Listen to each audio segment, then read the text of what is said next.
মুসলিম জনতা, আপনারা দেখেছেন বাংলাদেশে যখন হিন্দুরা যখন রাস্তায় নামে, মুসলমানরা তখন তাদের মন্দির পাহারা দেয়। আর আপনারা দেখেন এই মোদী এই সপ্তাহে কেন এমন করেছে আপনারা জানেন? যে বাংলাদেশে জাতিসংঘের মহাসচিব এসেছিল, তারপর ভারতে বসে হাসিনা ঘোষণা দিয়েছিল 15 তারিখ সকল নেতা কর্মীকে মাঠে নামার জন্য। তখন দেখলো তার কোন সমর্থক বাংলাদেশে নেই, এরপরে ইচ্ছে আবার সেই ভারতীয় গুজরাটের কসাই মোদীকে দিয়ে নতুন ষড়যন্ত্র খেললো, ভারতে মুসলমানদের উপর আবার নিপীড়ন দিয়ে বাংলাদেশের মুসলমানদেরকে উস্কানি দিচ্ছে। এই মোদী শুধু ভারতের সন্ত্রাসী নয়, সে এশিয়ার সন্ত্রাসী, সে পৃথিবীর বিশ্বের অন্যতম 1 নম্বর সন্ত্রাসী। এই মোদীকে যদি আপনারা একটাবার লক্ষ্য করেন, দেখবেন এই মোদী ইসরায়েলের অন্যতম অস্ত্র প্রদানকারীর মতো দাদা। এই মুহূর্তে আপনাদের সামনে বক্তব্য রাখবেন আমাদের আগ্রাসন বিরোধী আন্দোলনের অন্যতম সদস্য শাকিল আহমেদ।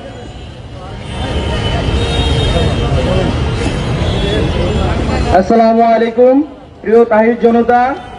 আজকে দুঃখের সহিত বলতে হয় যে ভারতে আমরা মিডিয়াতে দেখেছি গতকালকে যেই প্রচারটা হয়েছে, 60টির অধিক মসজিদ হোলি দিয়ে ডেকে দেওয়া হয় এবং 1000-এর অধিক মুসলিম আটক করা হয়। আমরা ইসরায়েলকে দেখেছি, ফিলিস্তিনিকে যেভাবে আটকে রাখা হয়, আজকে সেই রকম ঠিক ভারতে আমাদের মুসলিম ভাইদেরকে ধরে ধরে আটকে রাখা হচ্ছে জেলে। আমরা দুঃখের সহিত বলতে হয়, কয়েকদিন আগে আমাদেরকে বিজিবি আমাদের বর্ডার গার্ডে আমাদের যে বাঙালির হামলা চালিয়েছে এবং বর্তমানে তারা পরপর আমাদের উপর আগ্রাসন দেখাচ্ছে, আমাদেরকে ফিলিস্তিনি বানিয়ে দিচ্ছে। আগে আমরা দেখতাম সাংবাদিক ভাইদের স্বাধীনতা ছিল না, বর্তমানে 5ই আগস্টের পর সাংবাদিক ভাইয়েরা স্বাধীনতা পেয়েছে। এবং কি আজকে মিডিয়াতে যে অত্যাচারগুলো হচ্ছে আমাদের মুসলিম ভাইদের উপর, এগুলো প্রচারণা হচ্ছে। ফ্যাসিস্ট আমলে আমরা এই নিউজগুলো পাইতাম না, আজ আমরা নিউজগুলো পাচ্ছি। এবং কি আমরা পররাষ্ট্র মন্ত্রণালয় থেকে কোনো বিবৃতি পাইনি। এই নিউজ হওয়ার পর আমাদের 1000-এরও অধিক মুসলিম ভাইদেরকে আটকে রাখা হলো, কিন্তু পররাষ্ট্র মন্ত্রণালয় এখনো কোনো বিবৃতি দেয়নি যে তাদেরকে ছাড়তে হবে বা কোনো বিষয়।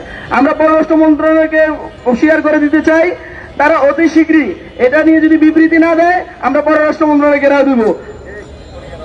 আমরা এখন বাইতুল মোকাররম থেকে পররাষ্ট্র মন্ত্রণালয়ের সামনে যাব এবং গেট ঘেরাও দেওয়ার ইয়ে করবো। এই মুহূর্তে আলামিন ভাই কথা বলেন। ও দিল্লি না ঢাকা, দিল্লি না ঢাকা, দিল্লি না ঢাকা, দিল্লি না ঢাকা, দিল্লি না ঢাকা।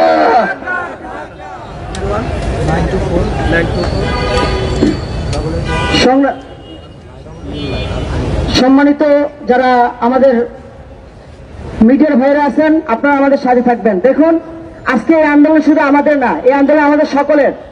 আপনারা জানেন যে গতকাল এবং তার আগের দিন কয়েকদিন ধরেই ভারতে যেভাবে মুসলমানদের উপর অত্যাচার করা হচ্ছে, নামাজ চলাকালীন মুসলমানদের উপর যেভাবে নির্যাতন করা হচ্ছে, এর আমরা বাংলাদেশ থেকে তীব্র নিন্দা জানাই।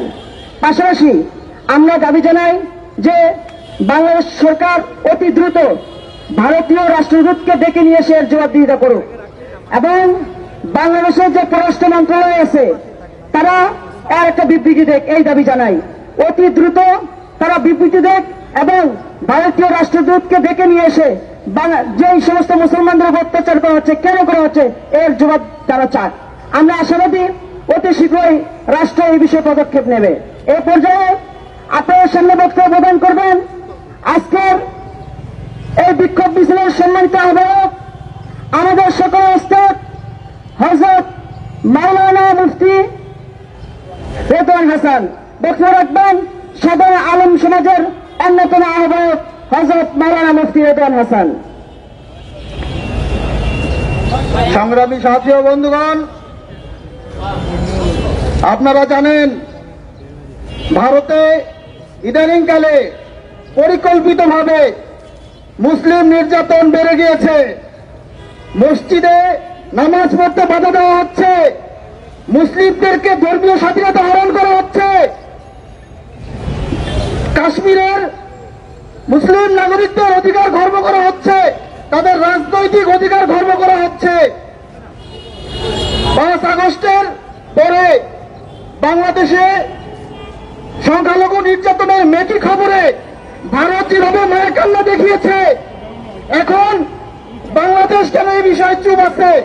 বাংলাদেশ কেন এখনো পর্যন্ত এই বিষয়ে রাষ্ট্রীয় কোনো নিন্দা জ্ঞাপন করছে না? ভারতে মুসলমানদের কি কোনো দম নেই? তাদের সংখ্যালঘু নির্যাতনের ব্যাপারে বাংলাদেশ সরকার এখনো কেন চুপ রয়েছে? এই বিষয়ে দ্রুত ভারতীয় রাষ্ট্রদূতকে ডেকে এর জবাবদিহিতা নিশ্চিত করতে হবে। এ পর্যায়ে আমরা এখান থেকে পররাষ্ট্র মন্ত্রণালয়ের দিকে বিক্ষুব্ধ মিছিল নিয়ে যাব। সেখানে অবস্থান কর্মসূচি ঘোষণা করে আমরা এই বিক্ষোভ মিছিল সমাপ্ত ঘোষণা করব।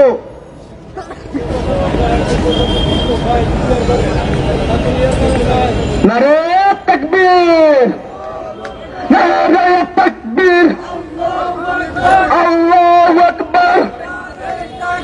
দিল্লি না ঢাকা, দিল্লি না ঢাকা, কসাই মোদির কালো হাত ভেঙে দাও, গুড়িয়ে দাও, কসাই মোদির কালো হাত ভেঙে দাও, গুড়িয়ে দাও, কসাই মোদির কালো হাত ভেঙে দাও,